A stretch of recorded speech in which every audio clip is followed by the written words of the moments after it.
我大陆朋友都说大陆人是省钱之后才吃外卖，我说我们是领钱的时候才吃外卖。对，我都不懂为什么省钱吃外卖是什么概念。只希望台湾哪天外送的行业跟计程车的行业可以跟大陆一样都很便宜。你们要走了，对啊，方便做个简单采访吗？然后就直接比。你们对大陆有什么印象？对大陆有什么印象？大陆什么影响？印象那会放在哪里 ？YouTube 也会放，小红书、抖音这些地方都会放。大陆我还好，我没有什么偏见，就是我会想去大陆玩。去过吗？没去过，没去过。如果去大陆玩，会想去哪一个城市？重庆吧，或者上海，可能稍微看一下，但是没有很了解。如果没办法过去也没差，就是一个选择的。除了日韩之外，你看起来很 idol 哎，我只是比较喜欢弄个花里胡哨哎。我做艾迪达，就是卖衣服鞋底的。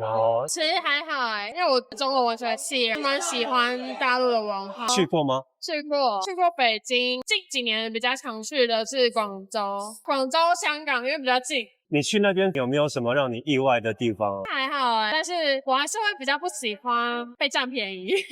被占便宜指的是？指的是就是有一些共同朋友会介绍认识，然后有些朋友很喜欢在一些比较敏感的时候传，就发 WeChat 给我那种，就是有点挑衅的感觉啊，不喜欢这种。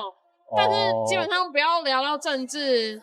我们都蛮友好。你刚刚讲到一个中文，其实我特别想说的，像脆上面的话，不是有什么之于警察吗？这个东西你怎么看呢？问到中文系这个，我今天觉得根本就还好，就是大家都混着讲啊。那可能对面也会讲一些台湾的一些梗之类的，就我就觉得没什么差。近年某个社群 App 上出现很多所谓的之于警察，他们是一群奇怪的生物，栖息在网络的下水道。阴险且充满攻击性，他们把大陆用语称为支语，看到大陆用语就出征。简单的例子，他们接受不了视频，只能说影片；短视频他们叫短影音。但可笑的是，他们不知道这个“支”字是日本人用来贬低台湾人的。拿着侵略者的脏话当正义的护身符，这本身就是一种无知。我认为他们口中所谓的支语，其实是广大网民筛选出来的语言精华，像是松弛感、底层逻辑、性张力，这些词有一种魔力，能让所有使用中文的人一眼就能直觉的理解。所以好用的语言会长出脚，这是一种进化。大陆的朋友，我知道我请你们不要上去看，你们一定还是会上去。但我先说，这不是台湾普遍的声音，他们就是声音大，所以上去前先做好心理建设，别为那些极端的情绪上头。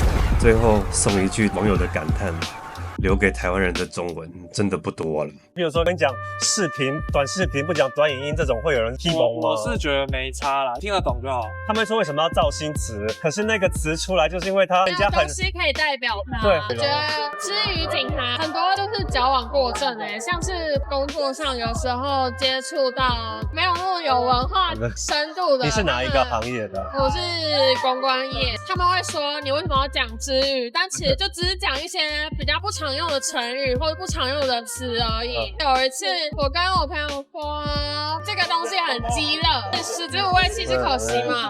他说干嘛用支语啊？就好像变成听不懂都会变支语，这样文化深度真的很低了。两位是情侣吗？还是什么？不是，我们只是来喝酒了。我是闺蜜。你是闺蜜？没有，我不是，我就是跟他还不错朋友。那我想问，台湾的情侣会习惯 AA 吗 ？AA。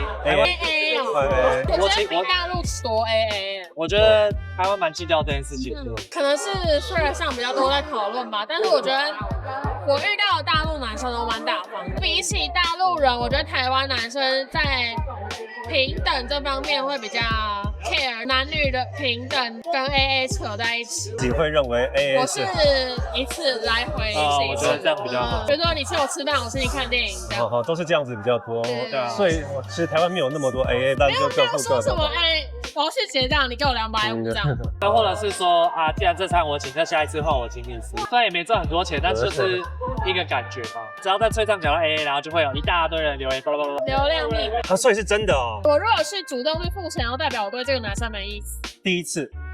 我觉得是，如果他有这个意愿的话，我就觉得 OK。那我可以先出你如果忘记给我也没差，但是不能把这个当理所当然。你们有在用小红书或是抖音吗？有。你们知道抖音跟 TikTok 是两个东西吧？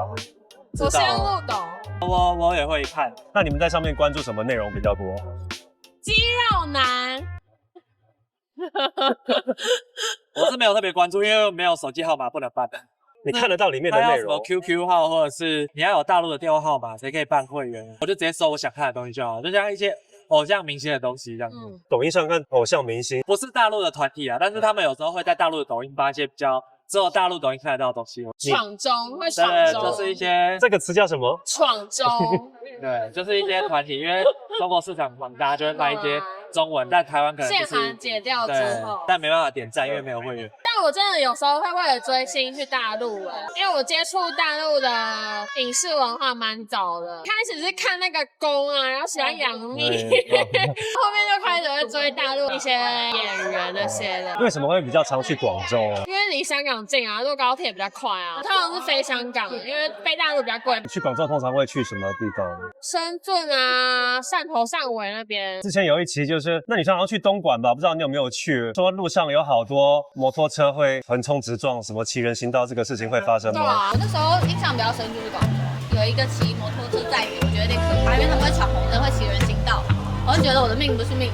哦，真的有哦。有啊，而且他们戴安全帽。啊，对对对对哦那边有什么摩的什么的，你有坐过吗？不是摩的啦，打车就滴滴，一般滴滴比较便宜。哦，我说骑摩托车那种没有吗？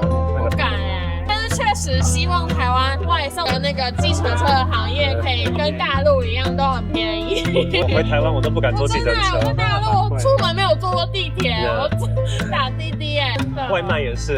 在台湾奢侈，有钱人才会点外卖。我大陆朋友都说大陆人是省钱之后才吃外卖，我说我们是领钱的时候才吃对啊，外卖。我都不懂为什么省钱吃外卖是什么概念。哦，这个很有意思哦。刚领薪水才敢点外卖。对啊，就是外卖真的蛮贵的。看了之后我也有点受不了，怎么有这么多费用，我看不什么懂。打包费、服务费一个便当100块的话，在台湾到你手里点外卖的话要多少钱？ ，180吧，然后我觉得台北真的特别贵真，的超贵。台湾年轻人是不是都觉得薪水太低，不想上班的非常多啊？可是薪水太低，你也不能不上班。我这么说就是因为好多人觉得薪水太低，就干脆不上班的人，这怎么过日子啊？我肯定是家里有一些有家底。对有家底的，或是他有退路，他才会这样。